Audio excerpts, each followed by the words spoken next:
अस्सलाम वालेकुम स्टूडेंट्स। इस वीडियो में हम प्रेजेंट परफेक्ट कॉन्टिन्यूस टेंस के सिंपल सेंटेंसेस को उर्दू से इंग्लिश में ट्रांसलेट करना सीखेंगे।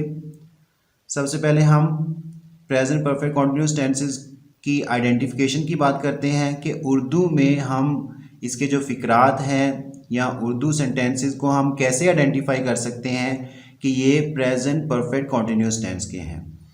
स्टूडेंट्स हम ऑलरेडी प्रेजेंट कॉन्टिन्यूस टेंस पढ़ चुके हैं, अभी हम प्रेजेंट परफेक्ट कॉन्टिन्यूस टेंस पढ़ रहे हैं।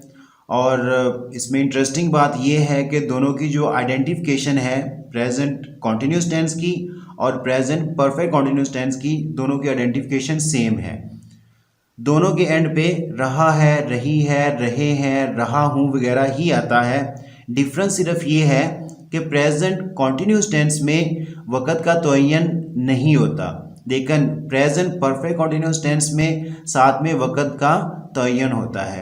यानी कि एंडिंग पे उर्दू सेंटेंसेस में, उर्दू फ़िक्रात में एंड में तो यही अल्फाज आते हैं, लेकिन प्रेजेंट परफेक्ट टेंस में साथ में वक़्त का तयन भी होता है, लेकिन प्रेजेंट कॉन्टिन्यूस टेंस में उसमें वक़्त का तयन नहीं होता।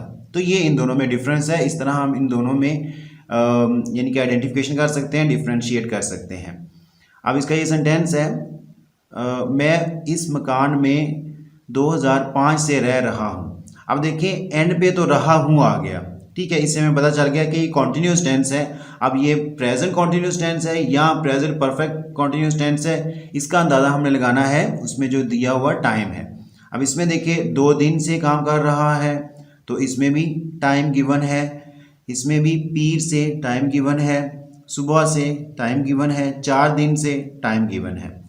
तो ये तो होगी इसकी आइडेंटिफिकेशन। अब हम इसके सेंटेंस स्ट्रक्चर की बात करते हैं। तो इसका जो सेंटेंस स्ट्रक्चर है, सबसे पहले सब्जेक्ट आएगा, उसके बाद हेल्पिंग वर्ब। इसमें वही 2 हेल्पिंग वर्ब इस्तेमाल होते हैं, हैज़, हैव। इसके बाद हैज़, हैव के बाद बीन, बी आएगा, ये इसमें एक एक्स्ट्रा चीज़ है।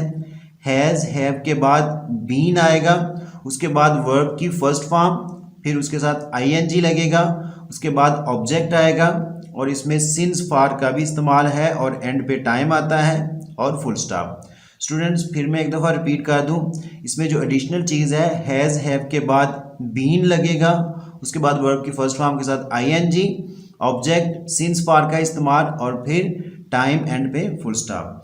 अब स्टूडेंट्स कंफ्यूज हो जाते हैं कि जी इसमें जो सिंस फॉर है ये क्या चीज़ है, यानी कि हमें अब कैसे पता चलेगा कि कौन से सेंटेंस में हमने सिंस लगाना है और कौन से सेंटेंस में फॉर लगाना है। तो ये बहुत ही ईजी है इसको अंडरस्टैंड करना। अगर तो किसी सेंटेंस में जो टाइम दिया हुआ है वो एग्जैक्ट टाइम है, या हमें उस टाइम की ओरिजिन, जो स्टार्टिंग पॉइंट है, ठीक है, जो उस टाइम उसमें ओरिजिन है या स्टार्टिंग पॉइंट है, उसका हमें पता है, स्टार्टिंग टाइम जो है उसका हमें पता है, तो उसके साथ सिंस लगेगा, बाकी सब के साथ फॉर लगेगा। फॉर एग्जांपल अगर डेज के नेम्स आ जाते हैं लाइक मंडे, ट्यूसडे, तो इनके साथ सिंस लगेगा। मंथ्स के नेम आ जाते हैं, महीनों के नाम आ जाते हैं, तो इनके साथ भी सिंस लगेगा। ईयर्स आ जाते हैं तो उनके साथ भी सिंस लगेगा। कोई टाइम आ जाता है एग्जैक्ट टाइम, उसके साथ भी सिंस लगेगा। तो जहाँ पे रैंडमली हमारे पास टाइम आ जाए लाइक कई दिनों से, 4 दिन से, 5 महीनों से, तो इसमें हमारे पास एग्जैक्ट टाइम नहीं है, तो जहाँ पे एग्जैक्ट टाइम नहीं होगा वहाँ पे फॉर आएगा। अब हम इनकी ट्रांसलेशन की तरफ मूव करते हैं।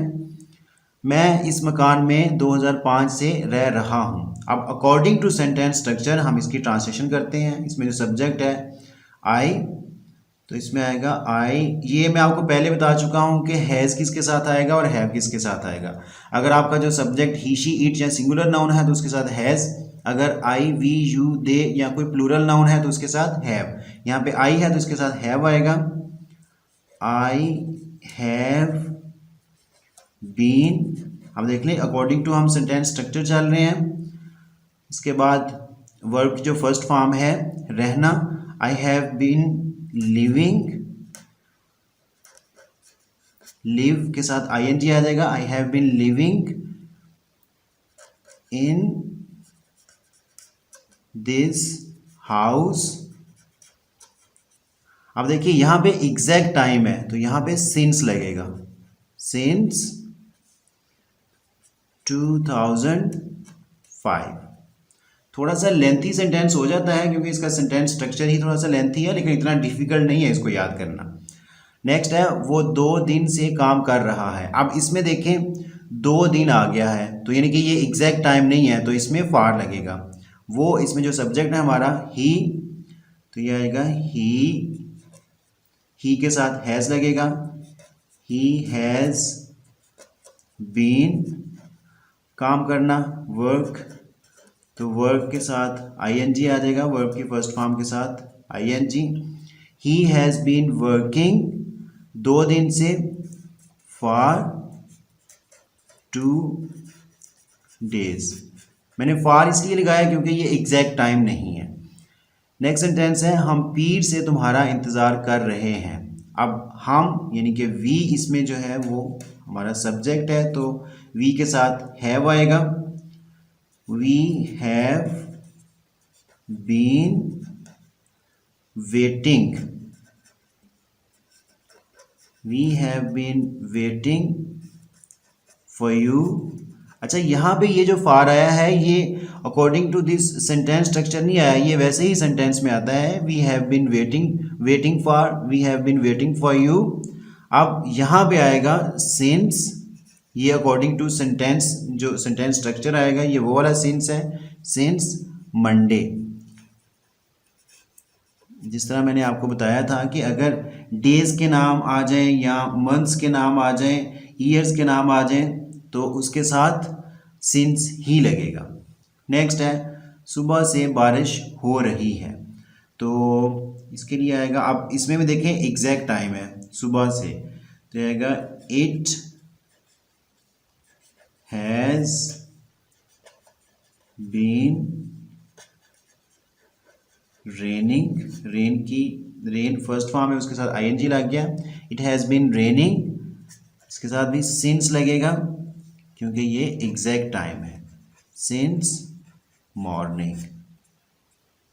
अब लास्ट सेंटेंस रह गया हमारा वो 4 दिन से स्कूल जा रही है। अब इसमें देखिए जो टाइम है 4 दिन, ये एग्जैक्ट टाइम नहीं है तो इसमें आएगा she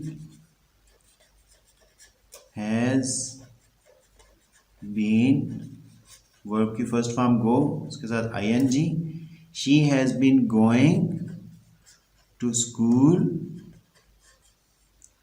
for 4 days। She has been going to school for 4 days, तो चूंकि एग्जैक्ट टाइम नहीं था इसलिए मैंने फॉर लगा दिया। Thanks for watching the video.